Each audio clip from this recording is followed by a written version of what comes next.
Hello, this is Martin Osinski, President of Nephrology USA. I want to thank you for taking the time to watch this video.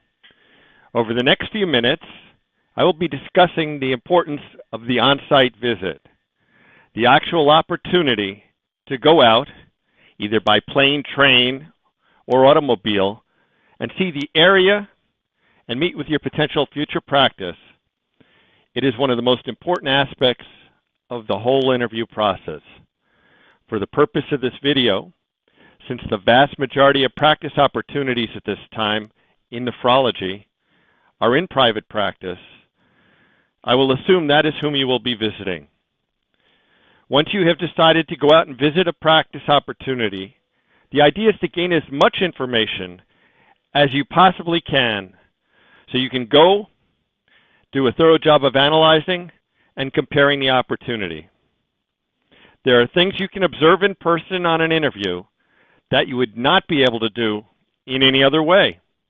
The objective is to learn about the practice, the hospital, the dialysis units, and the associates that you will potentially be spending the next umpteen years of your life with. Going out on a visit on a Saturday or Sunday will not give you a true sense of how the practice functions. When you go to the office, you'll get a feel for how the place is set up and how it's organized. What type of medical record system do they utilize? And how similar is it to something you're using now? How organized are the patient's files? Hopefully they're electronic health records. If not, are they still paper? Get a sense for what the morale is like in the office. How long have people worked there? If everyone has only been there a few months, that may be telling. Do people there look like they enjoy their work? Recognize that nephrologists, or for that matter most physicians, are not great interviewers. If it is a group with multiple associates, you may be asked the same question multiple times. It is important to make each response sound like it is the first time you heard the question. When the interview is over, they're not going to compare notes on the questions they asked, but they will on how you responded. Which brings up another point. Prepare yourself for questions in advance. You're not going to be able to think of everything they're going to ask in advance, but you can bet there are some questions that are not too hard to figure out. Why did you go into nephrology? What do you like best and worst in training? What does your spouse or significant other feel about moving to a new location? Where else have you been looking? What's your time frame to look for a position? Tell me about yourself. What are your goals and objectives?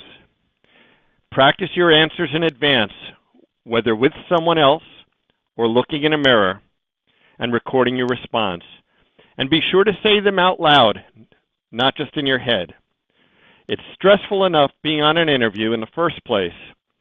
Why risk hurting your confidence by flubbing an easy question? If you would like, contact my office and we can get a list of questions out to you that you could expect to be asked. We can also provide you with a list of questions you might want to ask. You can be sure that as you wrap up each session with the people you're interviewing with, they will ask you if you have any questions. They're expecting that you will, and if you really think about it, you should. How was the need determined? How many locations will I be going to? What is competition like in the area? Have other physicians come and gone? May I call them? What's the philosophy of the practice? One of the things I would strongly suggest not focusing on in the first interview are the financial aspects. Too much emphasis on salary, benefits, and partnership at this stage of the interview may send the wrong message. If these items are brought up, by all means discuss them, but this is not the time to get into a heavy negotiation. I can pretty much guarantee that too much focus here will send off the wrong vibe. There will be plenty of time later on to get into this. In nephrology, a lot of time is spent at the dialysis units and hospitals. How far are they from the office? How much time is spent driving? How many patients does one see at the hospital or units? How does the practice schedule things? You ideally would like to take a look at all of the various facilities if time permits. You should get a chance to round with the physicians in the units and hospitals. It is at those times you have some of your best opportunities to get insights from others regarding how they view the practice and the physicians you're considering joining. Speak with nurses, dialysis techs, hospital administrators, and referring physicians. Remember, people can say a lot by what they don't say, as well as what they do. It's also important to see the community. Is this a place you could really see yourself living in, or for that matter, raising a family? You need to think about not just your immediate needs in a community, but down the line as well.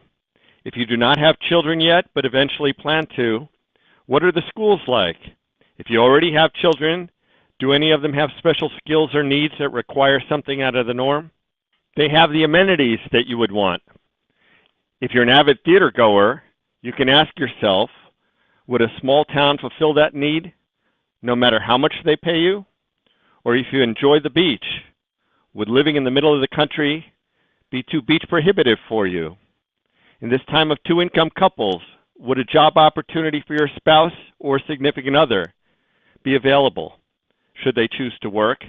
And can something be set up in advance for them to explore while there? Try to picture yourself living there. If you like what you see, that's what you want to see. You will probably be set up with a real estate person to show you around the community. Make sure to speak with them before you arrive and give them a good sense of the type of housing, the size of housing, and the price ranges that would interest you. Otherwise, you will find yourself wasting a lot of time seeing things that do not meet your needs. Remember, as comfortable as you are with the real estate person, anything you say will probably get back to the group. Look at schools in the area, both public and private, and if possible, meet with the principal or someone at the school who can give you some ideas as to how they rank in their strengths and their weaknesses. Look at the shopping in the area. Going to an area that you're unfamiliar with, plan on a day-and-a-half visit. Coming in on a weekday evening and spending the next full day and evening seeing and meeting your potential new practice and associates. You want the opportunity to see your potential associates both in a professional and social setting. Well worth the time investment if you've gotten this far. Some obvious things I should not need to mention for you on your site visit, but will anyway, because I've seen situations where it has not been adhered to. Dress appropriately. Be nice to everyone you meet. You never know who you're meeting with. Do not get too relaxed at dinner. You're still on an interview. Watch your alcohol intake. And be sure to send a thank you note upon your return home. Thank you for spending this time listening to this video. I hope it's been helpful. Please give us a call at 305-271-9225 should you have further questions.